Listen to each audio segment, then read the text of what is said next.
그리고 선악과에 대해서 얘기를 나눴어요. 근데 여러분들이 본과를 한 걸 보니까 약간 아직 선악과에 대한 선악과를 왜 만드셨냐 이렇게 하는데 뭐 모르겠다 이렇게 적은 친구들이 좀 있는 것 같아서 다시 한번 간략하게 정리를 할 예정이에요.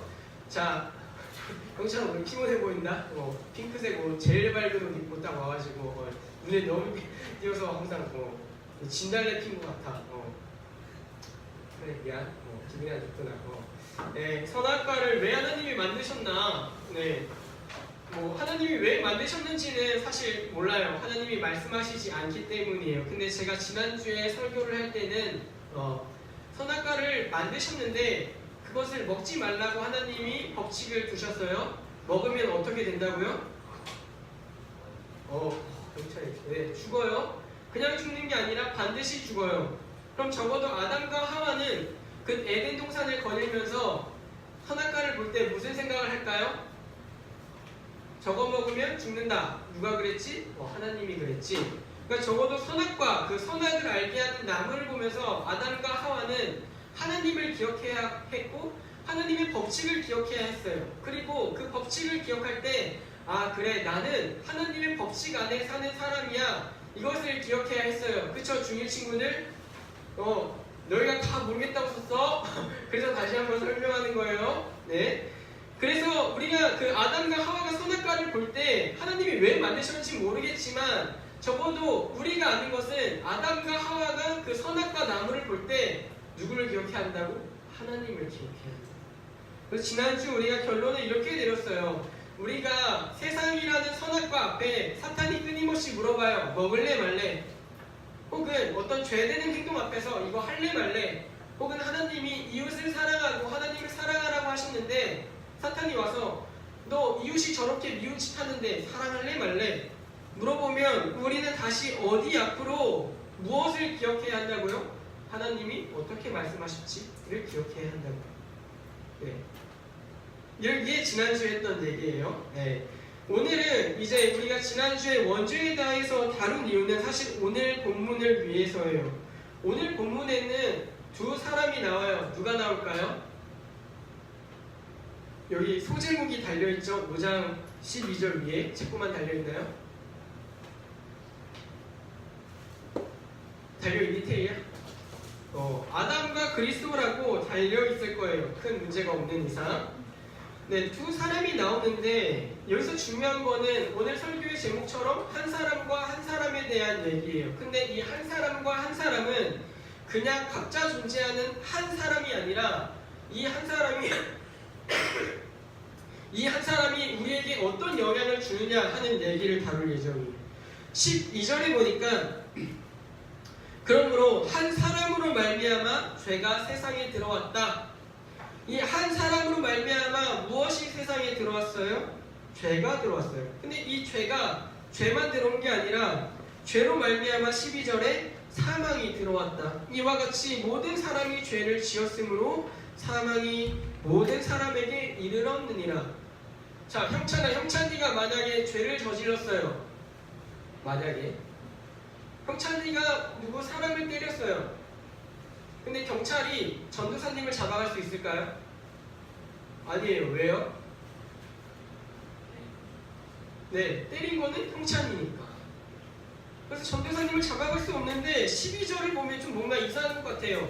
아담이라는 한 사람이 죄를 지었는데 왜 모든 사람이 죽게 되었는가? 그 얘기를 지금 바울이 하고 싶은 거예요. 근데 여기 아담이라는 이 사람은 하나님 앞에서 모든 인간, 모든 인류를 대표해요. 이게 대표자의 원리 있는데 만약에 형찬이가 계속 미안해 형찬아 옷이 너무 튀어서 형찬이가 반장이야. 근데 형찬이가 잘못을 했어. 그럼 다른 사람이 형찬이도 욕할 수 있겠지만 싸잡아서 형찬이 지금 몇 반이니? 4반을 욕할 수도 있겠네? 4반은 왜 그래? 이렇게 얘기할 수 있을까 없을까? 있어요. 왜요? 형찬이가 반장이기 때문이죠. 혹은 대통령으로 예를 들어볼까요? 대통령, 어느 나라에 대통령이 있어요. 근데 대통령이 뭔가 잘못을 저질렀어요. 그러면 외국에 있는 사람들이 대통령만 욕하는 게 아니라 대한민국도 그런가 봐라고 추측할 수 있겠네요. 왜일까요? 대통령은 나라를 대표하기 때문이죠. 그럼 또 다른 예를 들어볼게요. 전도사님이 어느 날 사고를 쳤어요. 어떤 학생을 너무 미워해서 좀 더 극심한 예로 누구를 죽였다고 쳐봅시다. 그럼 세상 사람들이 혹은 다른 교회 사람들이 삼성교회 중고등부를 욕할 수 있을까요? 없을까요? 있어요. 왜요? 저는 중고등부를 대표하고 있기 때문이죠. 믿기지 않겠지만 대표하고 있어요. 선생님들이 어렵다는 웃음의 표정으로 뭐요? 네, 대표하고 있어요. 그래서 제가 어디서 무엇을 하느냐가 사실 저 교회 중고등부가 어떤 수준을 가지고 있느냐의 촉도가 되기도 하죠. 혹은 반비할 선생님이 어떻게 사시고 있느냐가 그 반을 평가하는 기준이 되기도 해요. 혹은 한 가정의 부모님이 어떻게 행실을 하느냐가 저 부모가 저렇게 하는 거 보니까 저 자식도 비슷할 거야 라는 평가를 실제로 내기도 해요.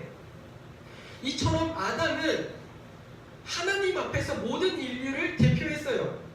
이 아담은 하나님 앞에서 인간을 대신 대변하는 사람이었어요.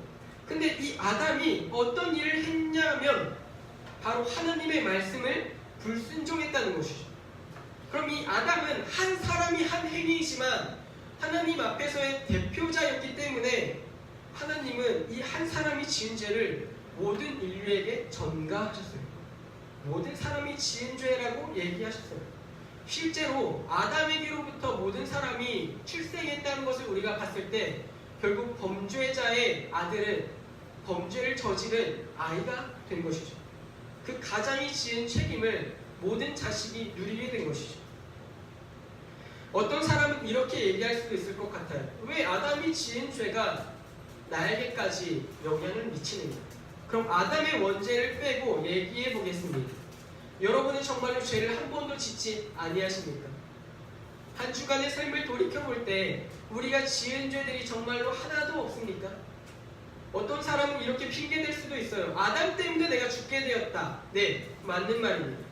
또 반대로 아담이 죄를 짓지 않았더라면 우리에게 원죄가 없겠지만 오늘 살아가는 우리에게는 아담의 죄를 걸고 넘어지지 않더라도 하나님이 보시기에 여러분은 이미 충분히 죄인입니다.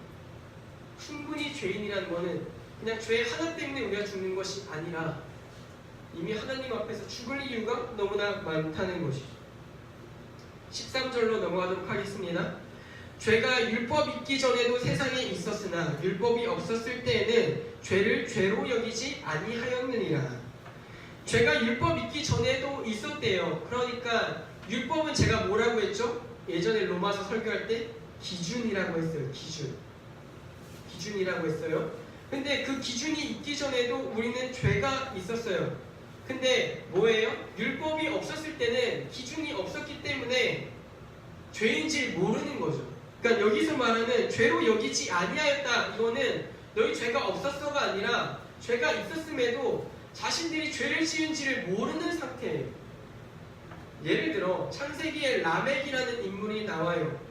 라멕이라는 인물이 한 소년을 죽여놓고서 이렇게 얘기를 해요. 나에게 내 죄는 77배가 더 커도 상관없다. 이게 무슨 얘기냐면 가인이 아벨을 죽이고 나서 하나님, 저는 이제 누가 저를 죽일까 두렵습니다 하니까 하나님이 너를 죽이는 자는 죄 벌을 7배 더 받을 거야 이렇게 약속을 해요. 근데 그 가인을 보고 나서 이 라멕이라는 인물이 가인을 위해서는 7배 더 받을 것이지만 나를 죽인 놈 77배 더 받을 걸. 이 얘기가 뭐냐면 내 죄가 더 커. 난 이 정도 자부심이 있는 사람이야. 지금 우리가 들으면 멍청한 얘기이지만 이 태도가 무엇이냐면 율법이 있기 전에 우리의 태도라는 거죠. 죄에 대한 기준이 없다 보니 그 죄가 자신의 자랑거리가 되고 자부심이 돼요. 오늘날 좋은 예를 들을 수 있을 것 같아요. 버닝썬 사건이 있죠. 마치 세상의 범죄들은 설교의 예화에 쓰라고 계속 범죄를 저지르는 것 같아요. 참 비참해요. 그래서 버닝썬의 범죄가 있는데 그 사람들이 걸린 이유는 사실 시작은 미약해요. 승리가 문제가 생겼고 그 사람들이 썼던 카톡방을 파보니까 이런 내용들이 즐비하죠. 어떤 여자들 정신을 못 차리게 해놓고 사진을 찍어서 자신의 단톡방에 올려요. 그러면서 자랑을 해요. 내가 이 여자와 관계를 맺었다. 내가 이 여자를 이렇게 했다. 내가 이 여자를 마음대로 할 수 있다. 근데 거기 방에 있는 사람들은 죄에 대한 기준이 없기 때문에 그것을 즐기곤 하죠. 마치 그것과 라멕이 동일한 상태라는 거예요. 아니면 어쩌면 라멕과 이 버닝썬 사람들이 동일하다는 것이죠. 자신의 죄가 있음에도 걸리기 전에는 자신의 죄가 자랑이 되고 자신의 자부심이 되는 것이죠. 난 이 정도 할 수 있는 사람이야. 난 이 정도로 살아도 되는 사람이야. 라고 얘기하는 것이 세상입니다. 세상과 우리의 차이점은 똑같은 죄를 짓지만 적어도 우리는 죄에 대한 찔림이 있고 죄에 대한 양심이 있다는 것이에요. 우리는 죄를 여전히 짓지만 그래도 우리는 회개를 할 줄 알고 세상은 회개할 구실이 없다는 것이죠. 비단 세상에서 몇 년 감옥을 살아나면 자신의 죄가 사라진 것처럼 여기고 죄값을 다 치렀다고 얘기를 해요. 하지만 하나님은 그 죄를 결코 잊지 않으십니다. 다시 얘기로 들어가서 14절로 넘어가며 아담으로부터 모세까지 아담의 범죄와 같은 죄를 짓지 아니한 자들까지도 사망이 왕노릇하였나니 아담은 오실자의 모형이라. 아담은 오실자의 모형이라고 얘기하는 것은 아담을 저희가 방금 대표자라고 얘기했죠. 그럼 오실자는 예수님을 의미하는데 이 예수님 또한 아담처럼 어떤 분이시다? 대표하시는 분이시다. 이 얘기는 다음 주에 다룰 거예요. 근데 보니까 14절부터 21절까지 쭉 보면 왕노릇에 대해서 얘기가 나와요. 사망이 왕노릇하였다. 또 21절에도 사망 안에서 왕노릇한 것 같이, 죄가 사망 안에서 왕노릇한 것 같이, 27절에 왕노릇하였다. 끊임없이 왕노릇하였다라고 얘기를 해요. 왕노릇하였다. 무슨 의미를 가질까요? 왕은 첫 번째로 자신의 백성을 다스리고 통치해요. 왕은 그 나라의 백성과 그 땅을 통치해요. 그럼 죄가 왕이 되었다라고 얘기하는 것은 우리가 지난주에 다뤘던 에덴 동산의 왕이신 하나님을 의미한다면 하나님의 통치 가운데서 아담과 하와가 불순종으로 벗어나고 나서 누구의 통치 아래로 들어갔다? 죄의 통치 안으로 들어갔다 라고 얘기할 수 있겠네요. 하나님만이 우리의 창조주시고 우리가 사도신경에서 고백하듯이 천지를 만드신 하나님을 믿습니다 라고 고백하듯이 세상의 왕이시고 세상을 만드신 하나님이 계셨는데 우리가 반역하고 교만함으로 하나님의 법칙, 하나님의 통치에서 제가 벗어나고 싶어요 하면서 선악과를 먹은 순간 우리는 하나님 위에 선 게 아니라 하나님과 동등해진 게 아니라 누구의 통치 아래로 들어가요? 죄의 통치 아래로 들어옵니다.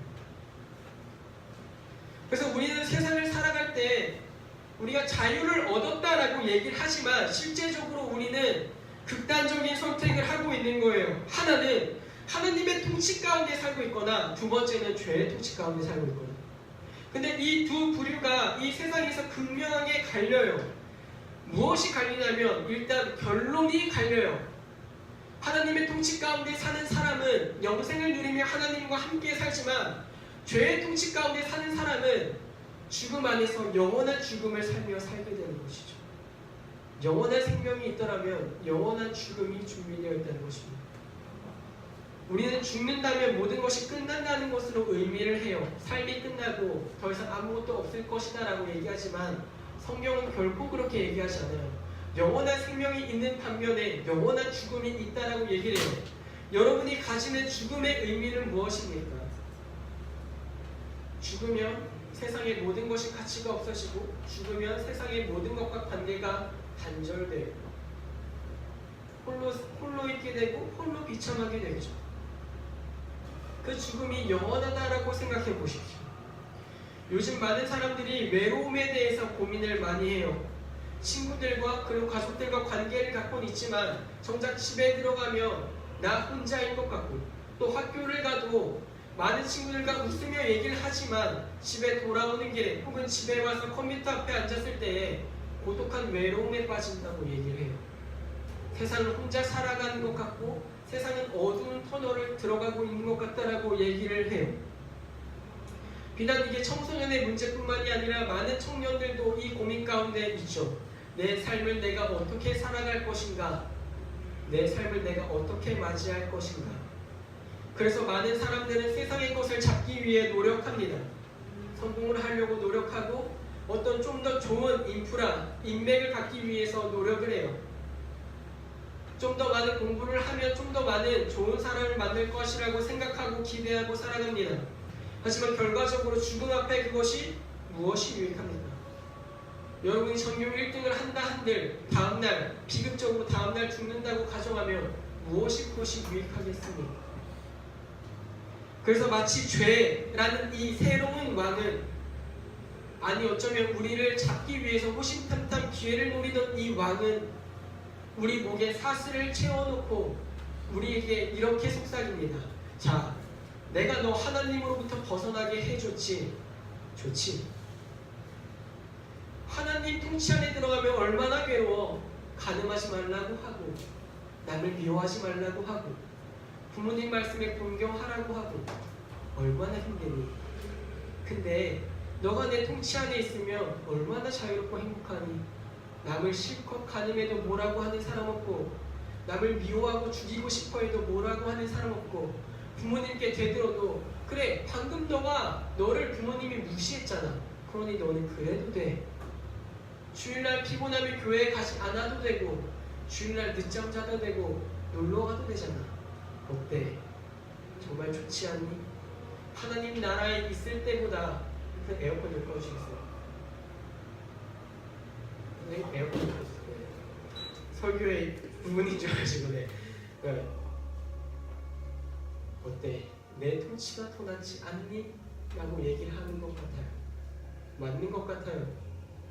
세상 가운데서 내 마음대로 살게 해주는 것이 죄의 통치인 것 같고, 세상 가운데서 전도사님은 왜 맨날 우리한테 돈을 꿈꾸지 마라, 성공에 목매지 마라라고 얘기할까? 세상 가운데 가면 돈 많은 사람이 인정받고 성공한 사람이 인정받는데 왜 전도사님은 그것이 궁극적인 목표가 아니다라고 얘기할까? 전도사님이 하는 말씀 왜 이렇게 고리타분할까? 죄는 끊임없이 얘기를 하죠. 선악과를 먹어라. 하지만 성경은 죄의 통치가 결코 자유라고 얘기하지 않아요. 여러분이 삶에서 누리는 자유의 결론은 바로 사망이기 때문이죠. 사망을 넘어설 수 없기 때문이죠. 마지막 날 이 죄라는 왕은 여러분의 목에 걸린 사슬을 다시 움켜쥐면서 이렇게 얘기할 겁니다. 너 충분히 놀 만큼 놀았지. 이제 죽어야지. 너 이제 충분히 자유를 누릴 만큼 누렸잖아. 이제 나랑 함께 가야지. 그동안 즐거웠지. 그동안 달콤했지. 선악과가 맛있었지. 이제 가야지. 그리고 여러분의 영혼을 하나님 앞에 끌고 와서 이렇게 얘기할 거예요. 하나님, 이 영혼을 보십시오. 이 영혼은 당신을 조금도 의지하지 않았습니다. 제가 선악과를 먹으라고 얘기할 때마다 선악과를 열심히 먹던데요. 주님, 하나님은 공의의 하나님이시니까 당연히 심판하셔야죠. 그게 죄가 말하는 자유입니다. 그게 죄가 말하는 세상의 방종입니다. 그게 죄가 말하는 여러분에게 여러분을 전도하는 하나의 방식입니다. 어떤 사람들은 교회에 가면 자유가 없다라고 얘기를 해요. 네, 맞습니다. 어떤 사람들은 교회에 가면 진정한 자유가 있다라고 얘기합니다. 예, 맞습니다. 자유는 그저 자신이 하고 싶은 대로 사는 것이 아니라 하나님의 통치 안에 있을 때 우리가 누릴 수 있는 만큼의 것을 누리는 것이 기독교인이 말하는 자유입니다. 죄라는 놈은 자유를 얘기하면서 계속 하나님께로부터 벗어날수록 네 삶은 자유롭고 재밌어질 거예요. 네가 성경을 읽지 않고 기도하지 않으면 할 수 있는 것들이 얼마나 많은데, 네가 성공을 추구하면 많은 사람들이 너에게 기대게 될 거고, 너는 그 가운데서 마치 하나님이 된 것처럼 그 사람들에게 떠받들을 받게 될 거야. 어때? 선악과 먹을만 하지 않니? 라고 얘기하는 것이 죄라는 왕이 통치하는 방식이라는 것입니다. 반면에 그럼 우리 하나님은 어떻게 통치하시는가 할 때 하나님은 엄격한 테두리를 두시는 것 같아요. 선악과를 먹지 말아야 한다. 하지만 사단은 선악과도 먹어도 된다라고 얘기를 해요. 어찌 보면 하나님은 우리에게 자유를 주시는 것 같지 않고 왜 하나님이 우리를 주일 예배에 나오게 하셔서 우리가 피곤한 와중에 예배를 드리게 하실까? 라고 얘기하시는 것 같아요. 왜 전도사님을 통해서 끊임없이 성경을 읽으라고 얘기를 하고 재미없는 성경을 읽으라고 얘기하고 시간을 내서 무릎을 꿇고 기도하라고 얘기하실까? 왜 하나님은 나를 억압하실까? 라고 얘기하지만 그것이 하나님이라는 왕의 올바른 통치 방법이라는 것이에요. 요즘 세상 사람들은 많은 자유를 논합니다. 나는 이렇게 살아도 돼. 나는 저렇게 살아도 돼. 예, 그렇게 사셔도 됩니다. 하지만 그 결과의 책임은 스스로 지게 될 것입니다. 삶의 끝에서 죄가 그 사람의 목에 사슬을 다시 잡고 이제 대가를 치러야지라고 얘기할 것입니다. 제가 이렇게 어렵고 괴로운 얘기를 하는 이유는 하나입니다. 여러분이 그 누리는 자유에는 반드시 책임이 따른다는 것입니다. 여러분이 짓는 죄 가운데는 반드시 책임이 따릅니다. 여러분이 누리는 그 자유는 그저 주어진 자유가 아닙니다. 그저 태어났기에 당연히 누리는 자유가 아닙니다. 그 자유를 분별하시길 소망합니다. 그 자유를 쾌락으로 누리지 마시길 소망합니다. 성경은 이렇게 얘기합니다. 우리에게 있는 자유는 하나님 안에서 누리는 것이 참된 자유다라고 얘기할 뿐이지 하나님 안에서 벗어난 것을 자유라고 얘기하지 않습니다. 하나님 안에서 벗어난 것을 성경은 분명히 죄라고 정의합니다. 이제 여러분은 세상을 살아갈 때에 어떠한 결정을 하고 깨달아야 합니다. 아담이 마치 교만하여서 자신의 죄로 눈을 가리고 선악과를 먹은 것처럼 살지 마시길 소망합니다. 내가 이 정도 누려도 되겠지 하고 자신을 스스로 높게 여기지 마시길 소망합니다. 내가 성경 읽지 않고 기도하지 않아도 하나님은 나를 사랑하시기 때문에 날 구원하시겠지 라고 그 교만의 손으로 스스로의 눈을 가리지 마시길 바랍니다. 이제 여러분은 세상을 살아갈 때에 두 통치자 가운데서 살아가게 될 것입니다. 두 통치자 가운데서 무엇을 분별해야 할지 올바르게 고민하십시오. 제가 다시 한번 자유에 대해서 경계하라고 말씀드립니다. 하나님 나라에서 자유는 모든 것을 누리는 자유가 아니라 하나님 안에서 누리는 것이 참된 자유입니다. 죄가 말하는 자유는 하나님의 통치에 벗어나서 모든 것을 누리는 자유를 원합니다. 여러분이 생각할 때에 무엇이 자유인지를 고민하십시오. 하나님 통치 안에서 누리는 것이 자유인지 그리고 죄의 통치 가운데서 누리는 것이 자유인지를 묵묵히 씨름하십시오. 그리고 삶에서 끊임없이 여러분에게 말하는 사탄의 말에 귀 기울인 대로 살아보십시오. 제가 어렸을 때 한 가지 의구심이 있었습니다. 죄를 지으면 어떤 처벌을 받는가? 저는 농담을 안 하고 많이 실험을 해봤어요. 남을 끊임없이 한 주간 미워해봤습니다. 혹은 진짜 한번 해보세요. 또 한 주간은 끊임없이 음란해보기를 꿈꾸고 끊임없이 음란해봤습니다. 제 부끄러운 과거지만 제가 실험해봤기 때문에 얘기할 수 있는 겁니다. 또 한 주는 부모님의 말씀에 온전히 거역해보자고 거역해봤습니다. 부모님이 아침을 먹으라면 먹지 않았습니다. 부모님이 학교 빨리 가면 빨리 가지 않았습니다. 부모님이 양치질하고 자라 그러면 양치질하고 자지 않았습니다. 비정상적이죠? 네. 그렇게 살아갔습니다. 근데 남는 결론은 하나였습니다. 뭐 없네. 그리고 사람을 미워할수록 사람이 괴팍해져요. 그런 거 경험해보시지 못하셨나요? 또 음란한 일에 빠지면 사람이 끊임없이 무력해집니다. 정말입니다. 그리고 부모님을 거역하면 거역할수록 제 삶이 괴로워져요. 부모님이 끊임없이 미워지게 되고 부모님과 끊임없이 다투시게 됩니다. 그럼 더 이상 가정이 저의 안식처가 되지 못합니다. 또 예배에 나와서 설교에 집중하지 않고 그 말씀을 비판하기 시작해봤습니다. 왜 하나님은 날 저렇게 살라고 하실까? 하나님은 지금 당장 내 눈에 보이지 않고 도와주지 않는 것 같은데 내가 왜 이렇게 살아야 할까? 끊임없이 비판해봤습니다. 근데 그렇게 비판하고 나니까 남는 게 없더라고요. 그렇게 살아보니까 더 제가 그냥 다른 사람은 똑같이 흘러가는데 저 혼자 쓰레기가 되어가고 있는 것 같더라고요.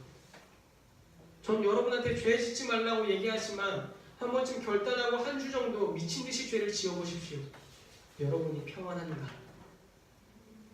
정말이죠. 이번 주 결심 저희가 하죠. 한번 해보세요. 제가 미워하는 사람을 끊임없이 미워해보겠습니다. 막 책상 공책에도 써보세요. 쟤를 죽이고 싶다. 쟤를 미워한다. 제가 죽었으면 좋겠다. 다 제가 해본 겁니다.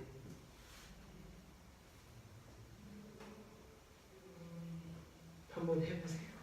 여러분이 자유로워지는지 한번 덤벼보십시오. 여러분이 진실로 자유로워지는지 그 사람을 욕함으로 내 마음의 상쾌함과 즐거움이 솟아나는지 마음 먹고 죄를 지어보세요.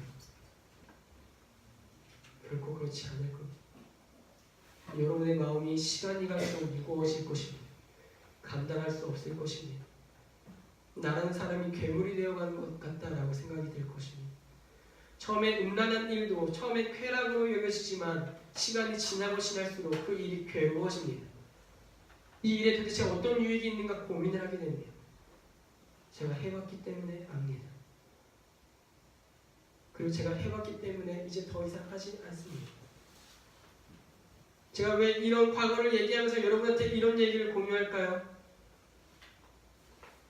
해보시면 압니다. 무엇이 자유인지 여러분을 던져보십시오. 그리고 이제 내가 누구를 왕으로 택해야 할지 실험하세요. 하나님은 이 땅에 그냥 자신의 아들을 보내신 것이 아니라 죄를 왕위로 섬기는 자들에게 너희가 섬기고 있는 것은 잘못된 것이다. 그것은 자유가 아니다라고 얘기하시기 위해 이전에는 아담이 왔었더라면, 아담이 대표였더라면 이제는 자신이 친히 이 땅에 오셔서 내가 너희의 왕이야 라고 얘기를 하시고 계십니다.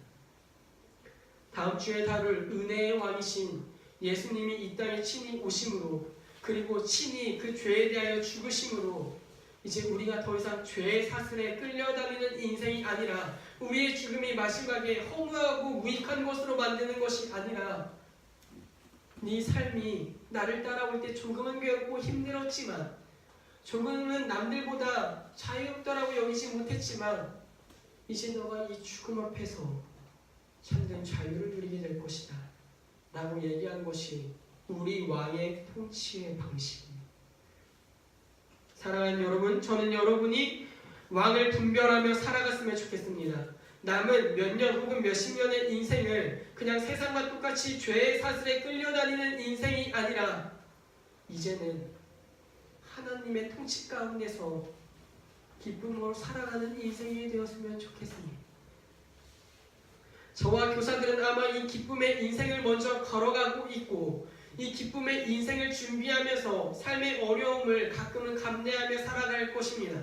그것이 여러분이 볼 때는 자유하지 못한 것 같고 어리석게 보일 수 있겠지만 진실로 우리는 마지막 날의 기쁨을 소망하며 살아가고 있습니다.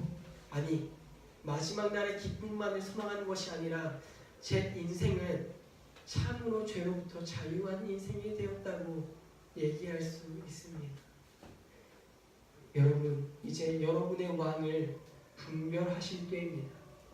여러분 눈을 덮고 있는 그 죄의 손을 은혜로 은혜로 치워버리십시오. 여러분의 눈을 가리고 있는 죄를 구별하여 회개하십시오. 또 여러분의 눈을 자주 가리는 죄는 무엇인지 분별하십시오. 여러분이 즐기고 있는 죄가 무엇인지, 쾌락을 누리고 있는 죄가 무엇인지 고민하십시오. 그리고 참 왕이신 그리스도 앞에 가서 이 죄를 용서해달라고 기도하십시오. 말씀을 마치도록 하겠습니다. 여러분의 왕은 누구십니까? 우리 이 시간 한 가지 기도 제목으로 함께 기도.